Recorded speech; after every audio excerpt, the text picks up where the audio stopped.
Olá pessoal, tudo bem com vocês? Vamos começar mais uma aula de Direito Processual Civil e nós vamos começar a falar dentro de atos processuais sobre a comunicação dos atos processuais. Então, como que o juízo ele vai comunicar a realização dos atos processuais com as partes? Então, veja, o Código de Processo Civil ele vai trazer as regras das citações, das intimações e das cartas. Dentro desse tópico, comunicação dos atos processuais, o Código de Processo Civil, ele primeiro começa a falar das disposições gerais da comunicação dos atos processuais. Vamos lá? Então, são essas regras que nós vamos ver agora. O artigo 236 do Código de Processo Civil, atenção, ele diz o seguinte: os atos processuais serão cumpridos por ordem judicial, ok? Parágrafo 1º. Será expedida a carta para a prática de atos fora dos limites territoriais do tribunal, da comarca, da seção ou da subseção judiciárias, ressalvadas as hipóteses previstas em lei. Então, veja, o parágrafo 1º, ele está falando das cartas precatórias. Então, a primeira regra é que os atos processuais, eles são cumpridos sempre por ordem judicial. Ocorre que, às vezes, o juízo, ele precisa que determinado ato processual, ele seja realizado por outro juiz, por uma questão de competência. E o meio de comunicação entre um juiz e outro, com relação à diferença entre território, é a carta que nós chamamos de carta precatória, ok? Então, com relação às cartas, que é um meio de comunicação dos atos processuais entre juízos, nós vamos ter três tipos de cartas. Eu tenho a carta precatória, que é essa que está referida aqui no parágrafo 1º. Eu vou ter a carta de ordem e a carta rogatória. A carta de ordem é com relação, como o próprio nome diz, ordem, e hierarquia. Então, um tribunal superior, ele dá uma ordem para um juiz de um tribunal imediatamente inferior a ele. Essa é a carta de ordem. A carta rogatória é o meio de comunicação dos atos processuais entre a justiça brasileira e um tribunal estrangeiro. É claro que para que haja essa comunicação, sempre o Brasil tem que ter relações diplomáticas com esse país, mas é possível sim a comunicação de atos processuais entre o tribunal brasileiro e um tribunal estrangeiro. Então eu tenho a carta precatória, que são cartas precatórias, que é o meio de comunicação entre os juízes que estão dentro do mesmo nível, então não há hierarquia, mas é em relação a uma comarca com relação a outra. A carta de ordem é a questão de hierarquia e a carta rogatória, Tribunal Internacional. Vamos lá? O parágrafo 2º do artigo 236, ele vai falar de que tipo de carta? Da carta de ordem que eu falei para vocês. Então, o tribunal poderá expedir carta para juízo a ele vinculado, hierarquia, se o ato houver de se realizar fora dos limites territorial do local de sua sede. E o parágrafo 3º, ele diz que admite-se a prática de atos processuais por meio de videoconferência ou outro recurso tecnológico de transmissão de sons e imagens em tempo real. Então, veja, se houver essa tecnologia de videoconferência ou qualquer outro recurso tecnológico, o juiz daqui, ele pode assistir um ato processual que está sendo realizado por outro juízo. Então, isso é muito importante. Então, esse parágrafo 3º do artigo 236, ele cai muito em prova. Então, o que nós aprendemos no artigo 236? Primeiro, isso aqui cai a letra de lei. Os atos processuais, eles são sempre cumpridos por ordem judicial, ok? Aí eu tenho a expedição de carta para comunicação de atos fora dos limites territoriais do tribunal, comarca, seção ou subseção judiciária. Comarca é quando a gente fala justiça estadual. E a seção e subseção é quando nós utilizamos esse termo na Justiça Federal. E nós temos também a carta que eu falei para vocês de ordem, que é aquela que é expedida para juízo a um juízo vinculado, ok? Para complementar tudo isso que eu já expliquei para você, olha a regra do 237. Será expedida a carta, primeiro, a carta de ordem pelo tribunal, na hipótese do parágrafo 2º do artigo 236. Então, como eu disse para vocês, voltando aqui ao 236, eu falei para vocês que no 236, parágrafo 2º, eu tinha a carta de ordem. É isso mesmo, o artigo 237 ele vai confirmar isso. A carta rogatória, então o que é a carta rogatória que eu falei para vocês? Para que órgão jurisdicional estrangeiro pratique ato de cooperação jurídica internacional relativa a processo em curso perante o órgão jurisdicional brasileiro. Então, a rogatória é a comunicação entre a justiça brasileira e um órgão judiciário estrangeiro. E a carta precatória, para que o órgão jurisdicional brasileiro pratique ou determine o cumprimento na área de sua competência territorial de ato relativo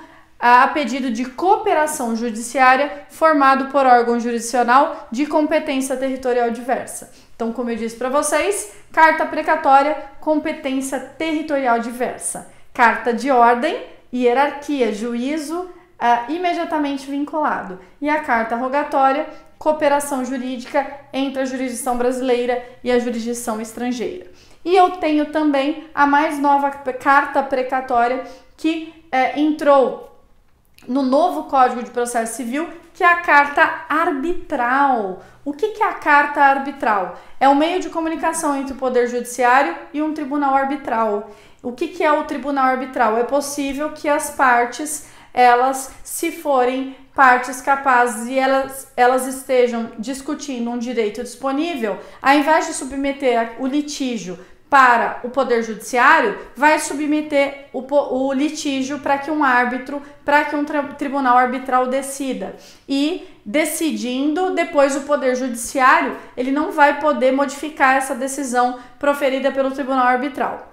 Ocorre que o Poder Judiciário ele fica tão feliz com a decisão de uma pessoa de desafogar o Judiciário com um processo a menos, que o Poder Judiciário ele fala que ele até pode colaborar com o tribunal arbitral com relação à prática de determinado ato processual de um litígio que está correndo perante o tribunal arbitral. Essa comunicação entre o Poder Judicial e o tribunal arbitral, ela é feita através da chamada carta arbitral. Vamos lá, inciso 4.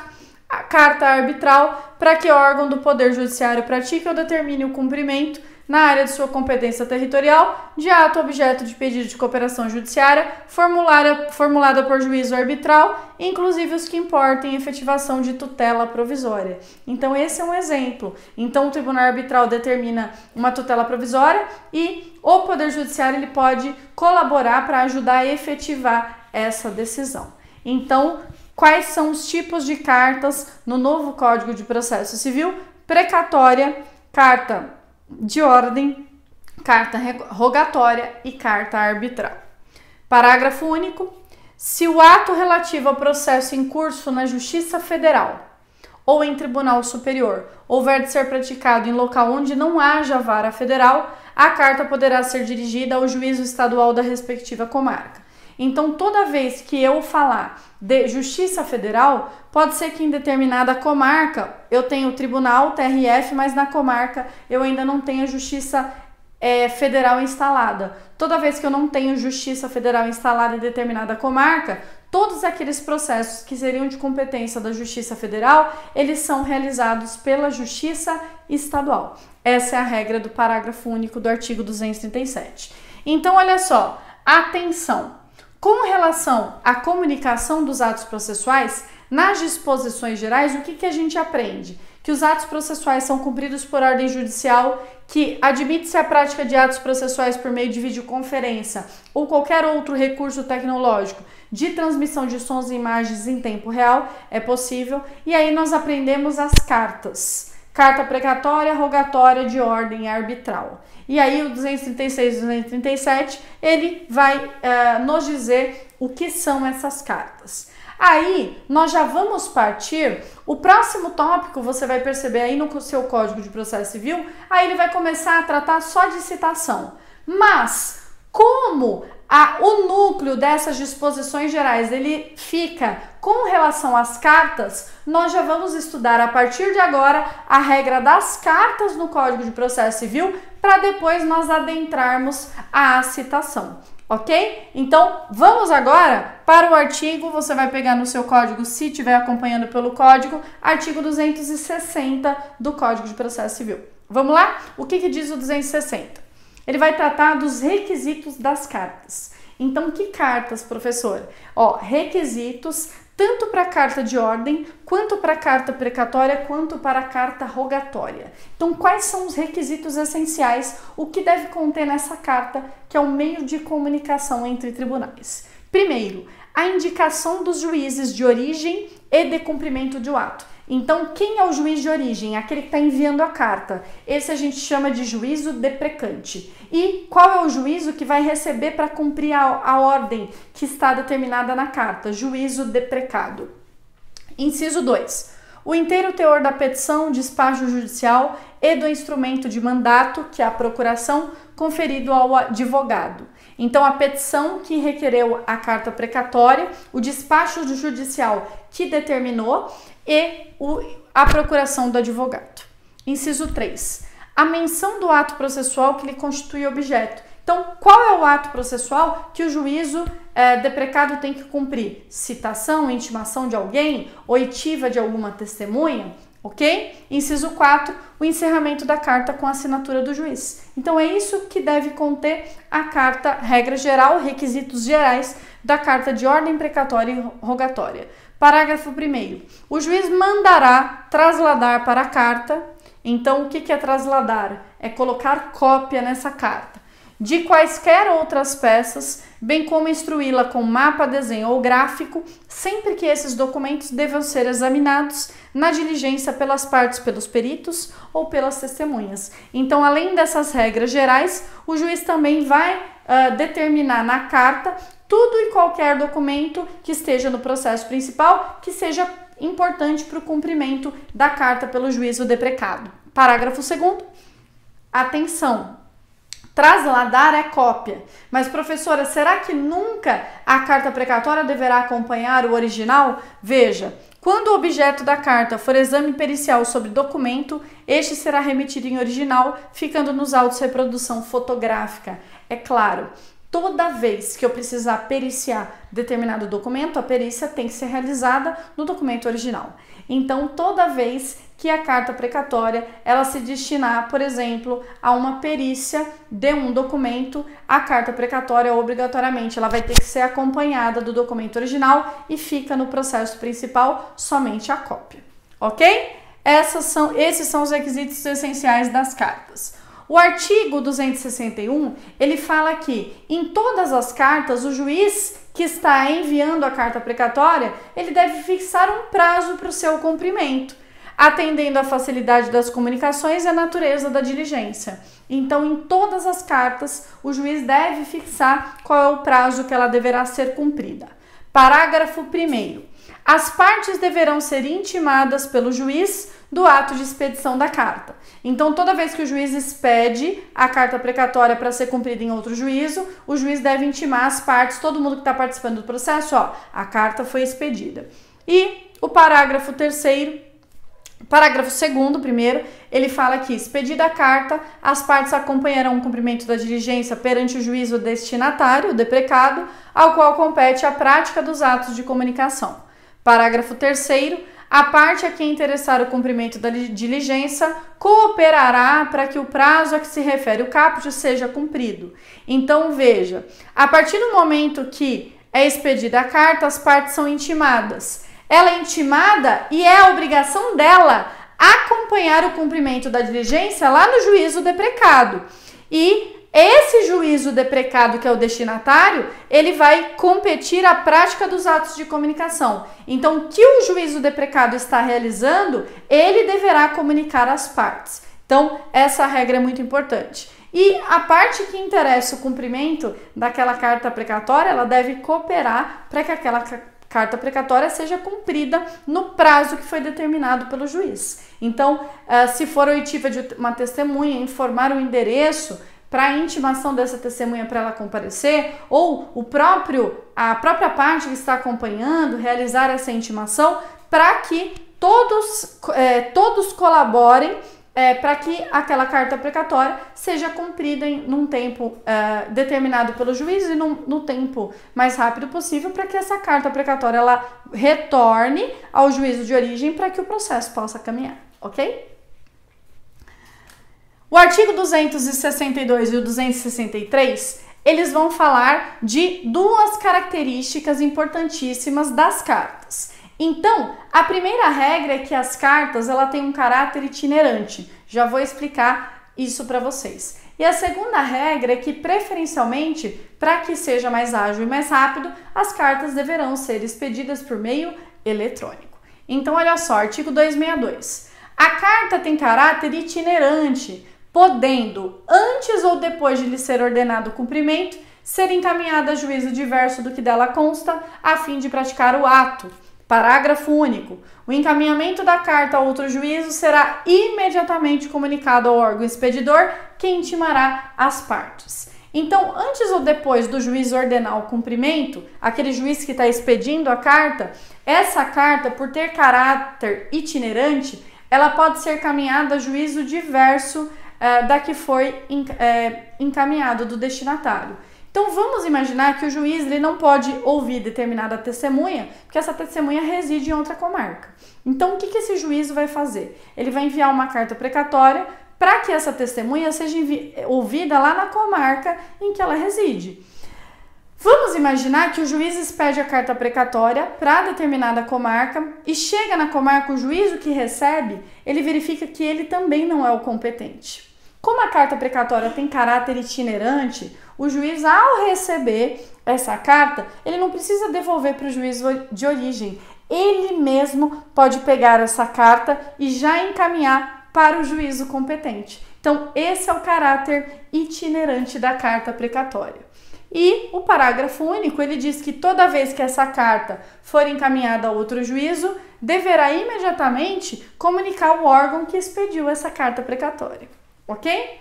Artigo 263. As cartas deverão preferencialmente, não é obrigatoriamente, ser expedidas por meio eletrônico, caso em que a assinatura do juiz deverá ser eletrônica na forma da lei. Então, regra muito, muito importante. As cartas deverão preferencialmente ser expedidas por meio eletrônico e aí, neste caso, a assinatura do juiz também será feita por meio eletrônico. Ok? Seguindo a nossa aula, o artigo 269, ele vai falar também de uma regra importante para a sua prova.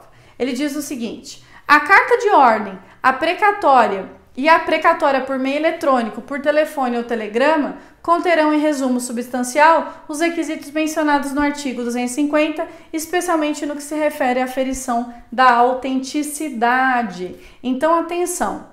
A carta de ordem e a precatória, elas podem ser expedidas por meio eletrônico, por telefone ou por telegrama. Então, atenção! A carta de ordem e a precatória, ela preferencialmente vai ser expedida por meio eletrônico. Mas se não for possível por meio eletrônico, ela pode ser expedida por telefone e também por telegrama.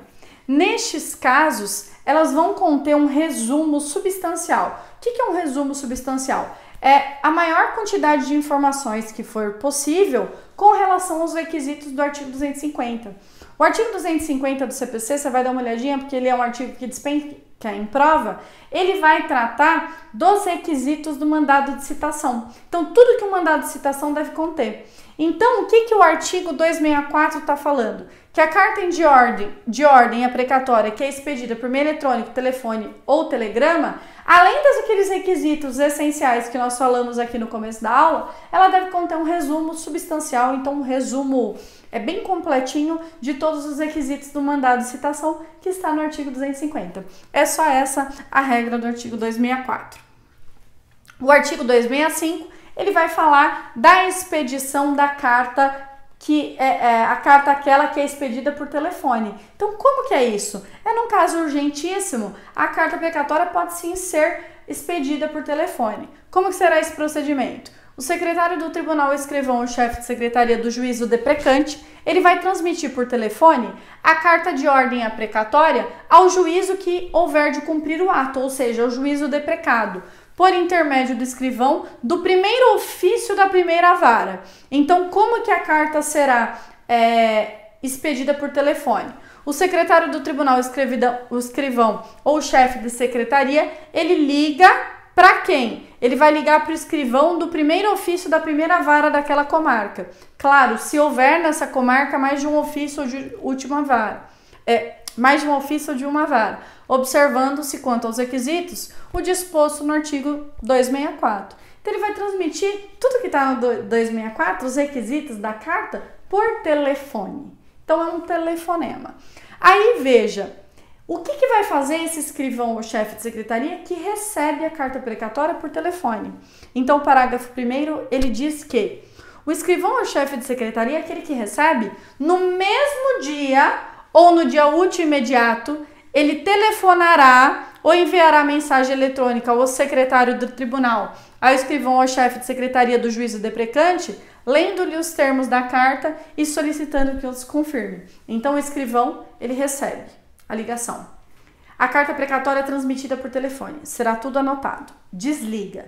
No mesmo dia, no primeiro dia útil seguinte, ele liga de volta. Olha, eu acabei de receber de você uma carta. Vamos confirmar os termos? E ele vai confirmar tudo por telefone. Aí sim ele vai enviar ao juiz para cumprimento.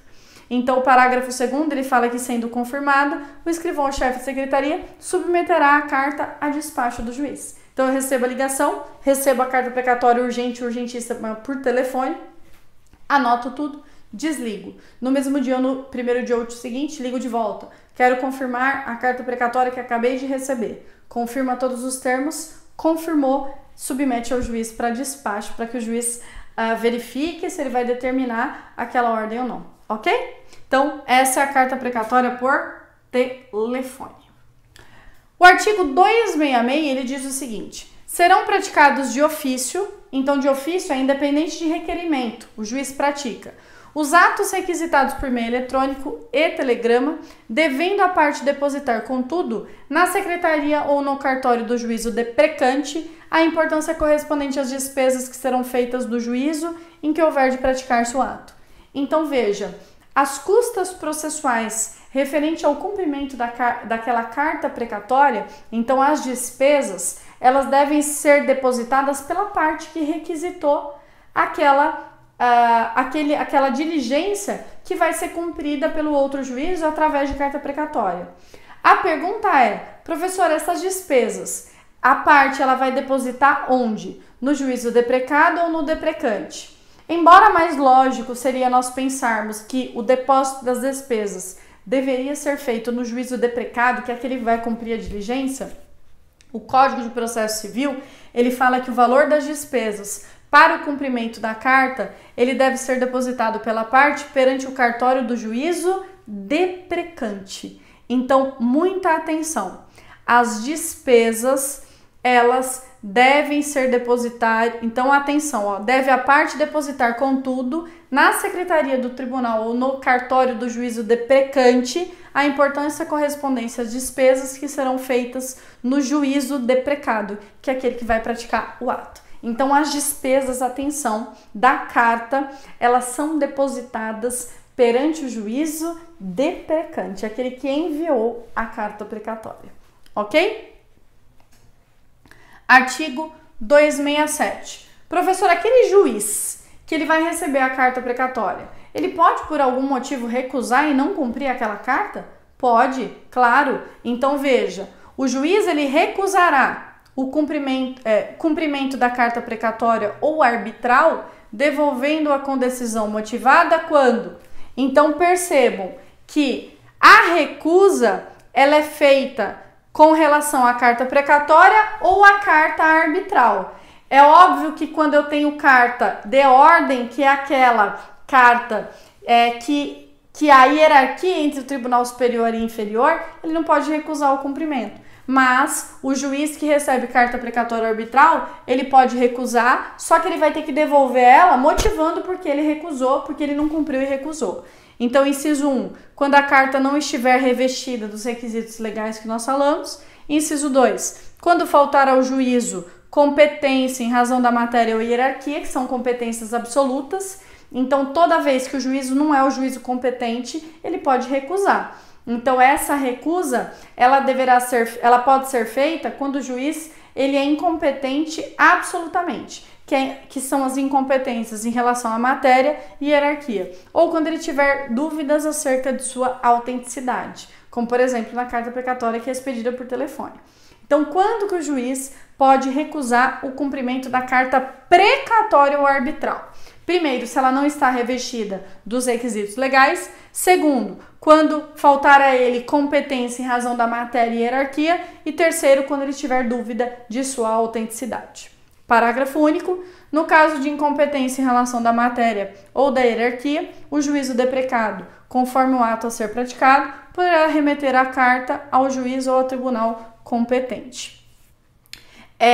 Então, veja, pelo caráter itinerante da carta precatória, o juiz, ao invés de devolver para o juízo deprecante, ele já pode encaminhar para o juízo que ele entende competente, que é aquele caráter itinerante que eu falei que é importantíssimo, despenque em prova, que eu disse para vocês.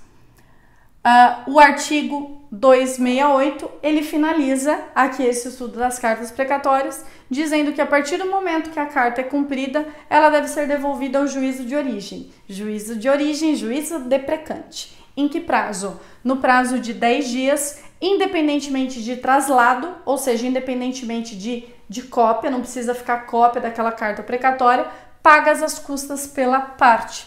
Então, toda vez que a carta é cumprida, ela deve ser devolvida ao juízo de origem no prazo de 10 dias, independentemente de traslado, que são cópias. E não se esqueça, aproveitando aqui, relembre a regra do artigo 232 do CPC, que ele fala que a partir do momento que a carta precatória é cumprida, regra geral, ela deve ser imediatamente comunicada por meio eletrônico para o juízo deprecante. Então, cumpriu, até devolver, já comunica, olha, ela foi devidamente cumprida, ok? Existe a comunicação do 232 e aqui nós estamos falando da devolução. Então, a partir do momento que ela é cumprida, ela é devolvida ao juízo de origem no prazo de 10 dias. Essa é a regra do Código de Processo Civil. Muita atenção, e ela deve ser devolvida no prazo de 10 dias, independentemente de traslado, que é não precisa tirar cópia, fica uma cópia e a carta precatória original volta. Não há